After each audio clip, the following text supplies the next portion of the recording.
श्री जगन्नाथ उद्धार चेतना को सारा विश्ववासी निकट में पहुंचाइबा पई आध्यात्मिक अनुष्ठान गुड़िक आगभर होई कार्य करने को परामर्श देइछंती पुरीर गजपति महाराजा दिव्यसिंह देव।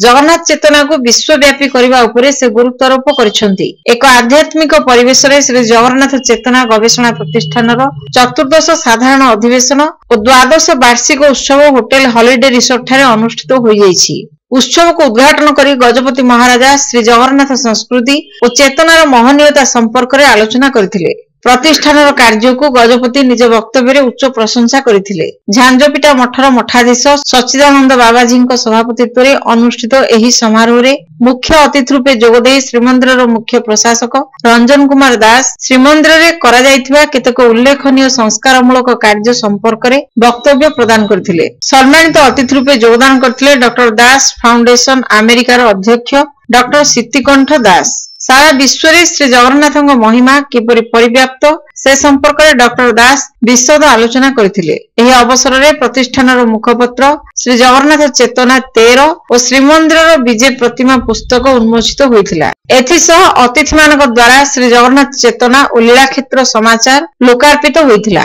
उद्घाटक गजपति महाराजा प्रतिष्ठान नवीकृत वेबसाइट को उद्घाटन करथिले। उत्सव रे सुनामधन्य कंठशिल्पी श्रीमती नमिता अग्रवाल को जातीय स्तरीय श्री जगन्नाथ चेतना प्रतिभा सम्मान, विशिष्ट गवेषिका डॉक्टर तुलसी ओझा को जातीय स्तरीय श्री जगन्नाथ चेतना गवेषक सम्मान, प्रथित जशा प्रवचक तथा श्री जगन्नाथ चेतनार अनन्य प्रचारक प्राध्यापक सुखदेव महांती को जातीय स्तरीय श्री जगन्नाथ चेतना प्रचारक सम्मान रे सम्मानित करा जायथिला। एहा छडा भुवनेश्वर आरसीएम श्री जगन्नाथ मंदिर और गंजाम चिकिली चकादेव श्री जगन्नाथ मंदिर लीलाक्षेत्र को जातीय स्तरीय श्री जगन्नाथ चेतना संगठक सम्मान रे सम्मानित करा जायथिला। सेहीपरि श्री जगन्नाथंकर 5 जन सेवक और सेवक परिवार सदस्यों को चिकित्सा सहायता प्रदान करा जायथिला। प्रतिष्ठानर महासचिव डॉक्टर नरेश चंद्र दास वार्षिक विवरणी पाठ करथिले। कार्यक्रम संचालन करथिले अनुष्ठानर सचिव प्राध्यापक सुनील रथ।